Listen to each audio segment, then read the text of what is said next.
Assalamualaikum warahmatullahi wabarakatuh. Alhamdulillah, alhamdulillahilladzi nahmaduhu wa nasta'inuhu wa nastaghfiruh wa nastahdih wa na'udzu bihi min syururi anfusina wa min sayyiati a'malina. Man yahdihillahu fahuwal muhtad wa man yudlil falan tajida lahu waliyyan mursyida. Asyhadu an la ilaha illallah wahdahu la syarikalah wa asyhadu anna Muhammadan abduhu wa rasuluh la nabiyya ba'da. Kaum muslimin, kaum muslimat, shaimin dan shaimat yang senantiasa dimuliakan Allah Subhanahu wa taala. Puji dan syukur hanya kita persembahkan kehadirat Allah Subhanahu wa taala. Allah yang Maha Pengasih, Maha Penyayang, Allah yang telah memberikan segala-galanya kepada kita, nikmat yang tiada terkira. Alhamdulillah, kita masih diberikan nikmat yang besar, nikmat hidup dan nikmat sehat lahir dan batin, dan yang tidak kalah pentingnya adalah nikmat iman dan Islam kita. Tiga nikmat besar ini haruslah kita syukuri sedalam-dalamnya dengan upaya kita dapat menjalankan segala perintah Allah Subhanahu wa taala dan kita jauhi larangan-larangannya. Kemudian salawat dan salam senantiasa tercurah untuk Rasul kita yang mulia, Nabi kita Muhammad sallallahu alaihi wasallam, Nabi kita yang telah menerima wahyu Allah Subhanahu wa taala berupa ajaran agama yang ditinggalkan beliau, ajaran Islam yang dilengkapi oleh sunnah beliau, dan itulah yang menjadi pegangan kita di dalam kehidupan kita selama di dunia ini. Mudah-mudahan apa yang menjadi arahan dari Rasul kita yang mulia, suri tauladan dari beliau, sampai kita dapat menjalankan kehidupan ini dengan sempurna dan kita mengakhiri hidup dengan husnul khatimah. Amin ya rabbal alamin. Kaum muslimin, kaum muslimat, shaimin, shaimat yang dimuliakan Allah Subhanahu wa taala, tiada terasa oleh kita, rupanya kita sudah berada pada akhir bulan suci Ramadan tahun ini, dan alhamdulillah kita sudah dapat menjalankan ibadah-ibadah yang diperintahkan oleh agama kita selama bulan Ramadan ini, di mana bulan Allah berikan keberkahan di dalamnya dan kemudian keampunan, serta insya Allah kita akan mendapatkan kebebasan dari api neraka dan dimasukkan Allah ke dalam surganya. Dan oleh karena itu tentunya berharap kita bahwa kita dapat mengakhiri bulan suci Ramadan ini dengan sepenuh amal yang dapat membawa kita kepada kesalehan pribadi kita dan kesalehan sosial kita, dan bahkan kesalehan terhadap lingkungan kita. Oleh karena itu pada kesempatan ini izinkanlah saya menyampaikan sedikit bahwa apa yang diinginkan oleh Allah dan Rasul di dalam bulan suci Ramadan ini berlebih dari apa yang diberikan Allah dan Rasul pada bulan-bulan yang lain, dan demikian istimewanya Ramadan ini. Karena memang Allah berikan keistimewaan berupa keberkahan yang melebihi daripada bulan-bulan yang lain. Pada bulan inilah Allah juga menurunkan wahyu yang menjadi pedoman hidup manusia yang namanya Al-Quranul Karim kepada Rasul kita yang mulia, Nabi kita Muhammad sallallahu alaihi wasallam, tepatnya pada 17 Ramadan, sehingga dengan itu umat Islam dan kita semua mendapatkan pedoman hidup yang merupakan Al-Quran itu.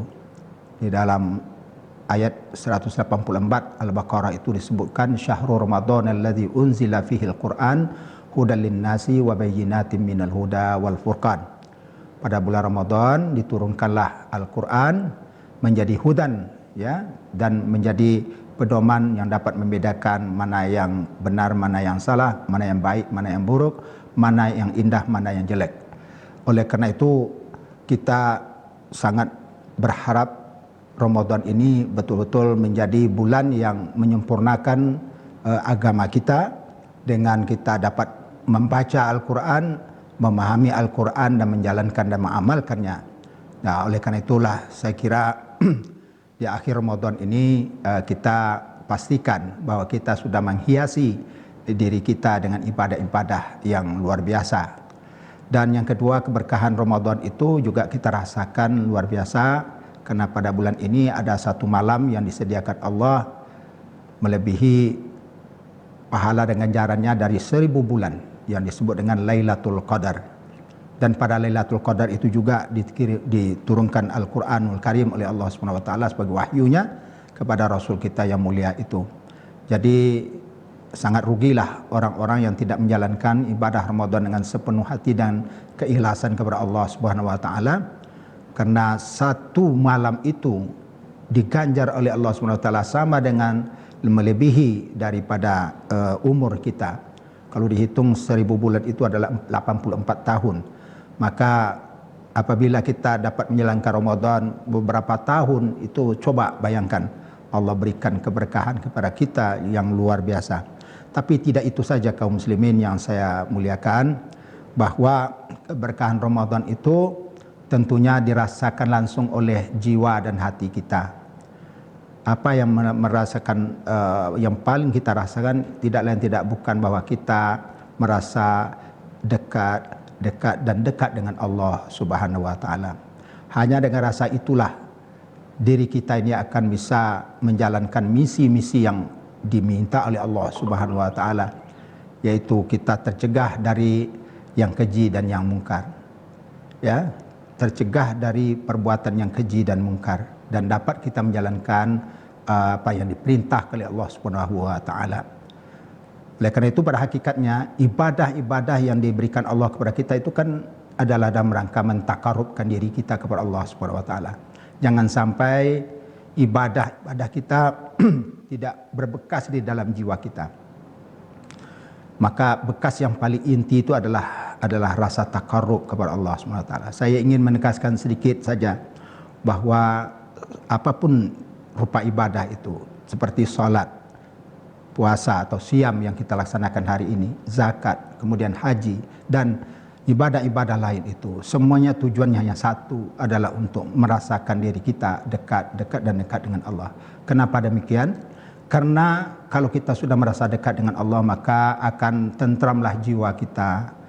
Kita akan merasa hidup ini bermakna di sisi Allah Subhanahu wa taala. Bukankah kita inginkan bahwa hidup kita ini dinilai oleh Allah Subhanahu wa taala dengan dengan nilai yang sempurna, yaitu seperti umpamanya di dalam surah Al-Baqarah 183 diinginkan Allah Subhanahu wa taala agar siam kita umpamanya menjadi orang-orang yang bertakwa, dan pada 184 disebutkan agar kita menjadi orang-orang bersyukur kepada Allah, dan pada 185 itu surah Al-Baqarah diinginkan Allah agar kita menjadi orang-orang yang cerdas di dalam menjalankan kehidupan kita, sehingga kita tidak melenceng dari apa yang diharapkan oleh Allah dan Rasulnya.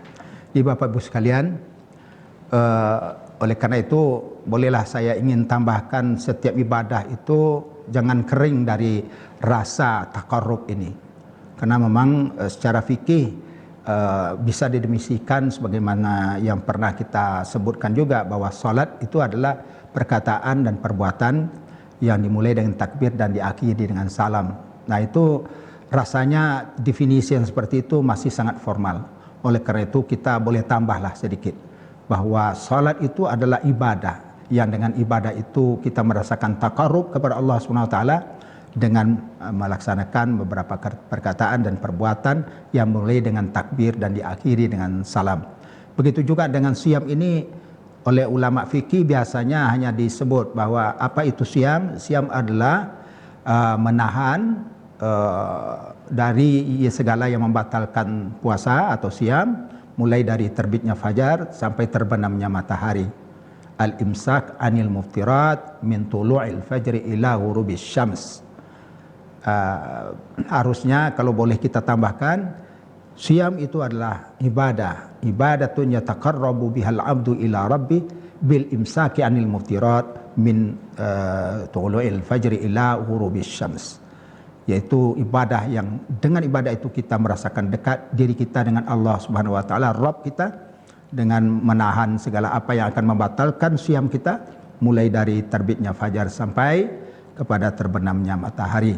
Oleh karena itu rasanya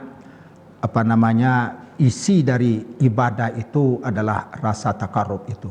Inilah yang ingin kita sampaikan dalam kesempatan ini, dan mudah-mudahan cita-cita kita yang diinginkan Allah menjadi orang bertakwa, orang yang bersyukur, orang-orang yang cerdas sebagaimana yang disebutkan dalam ayat-ayatnya itu akan dapat kita raih selama bulan Ramadan. Itu semua hendaknya menjadi pakaian bagi diri kita.